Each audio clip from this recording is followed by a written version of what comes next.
من راجل لراجل. يا صاحبي، أوقات كتيرة بنتعرض لمواقف مؤذية، سواء في بيتنا، في شغلنا، أو حتى في بلدنا.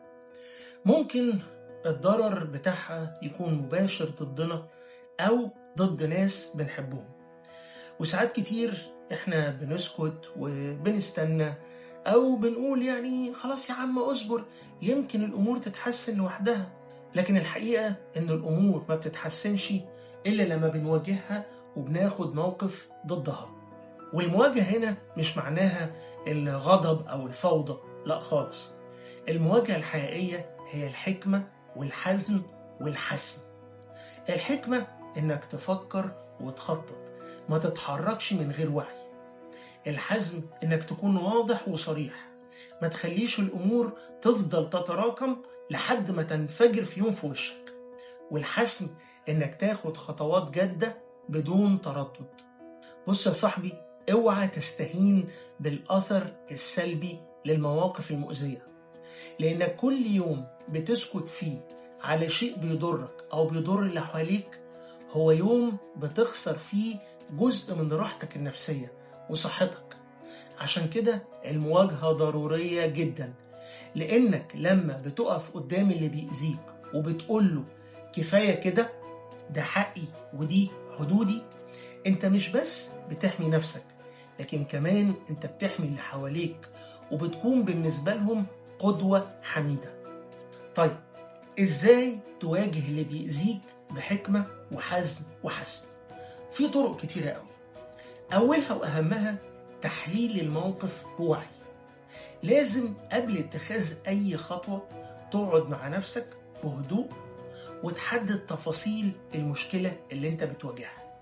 لازم تفهم مصدر الضرر بتاعها وأسبابه ومدى تأثيره عليك. تاني حاجة، التواصل المباشر. إذا كان الضرر ناتج من شخص معين، لازم تقعد معاه وتتكلم بشكل مباشر وواضح.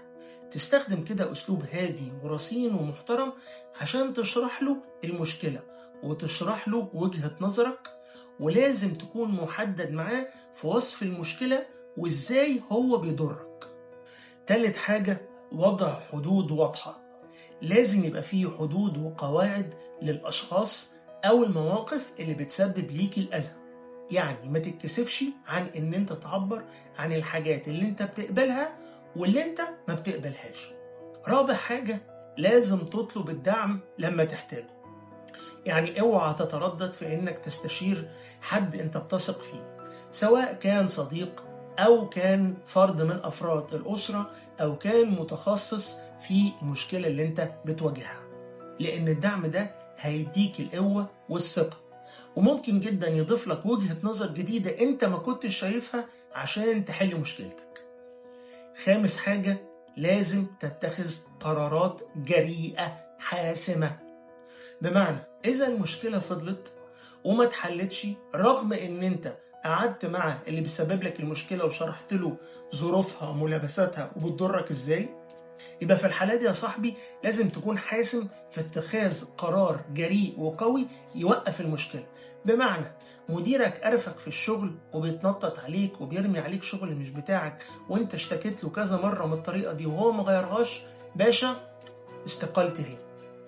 مرتبط بواحدة مش فاهمة ظروفك ومش مقدراها وما بتديكش الاحترام المطلوب لا ليك ولا لأهلك ولا لأصدقائك، شكرا جزيلا، ربنا يوفقك مع حد تاني. اقطع عرق وسيح دم.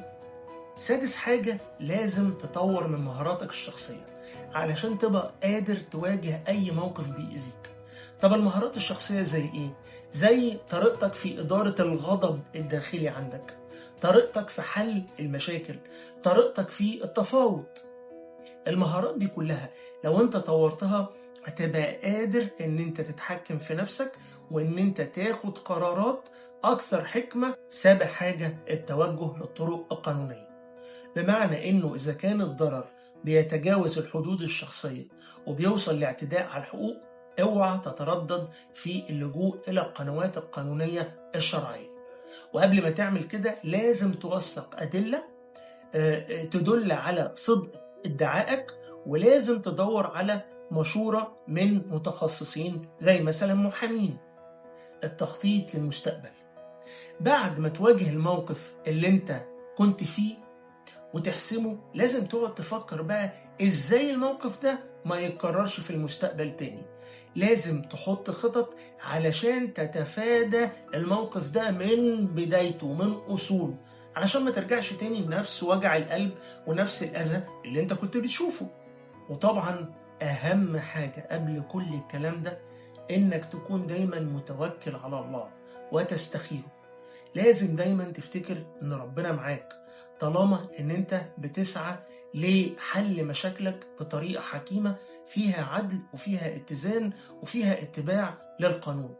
دايما اتكلم مع ربنا واستخير ربنا واطلب منه العون والدعاء علشان يرشدك لأحسن طريقة لاتخاذ القرار في المشكلة اللي انت بتواجهها.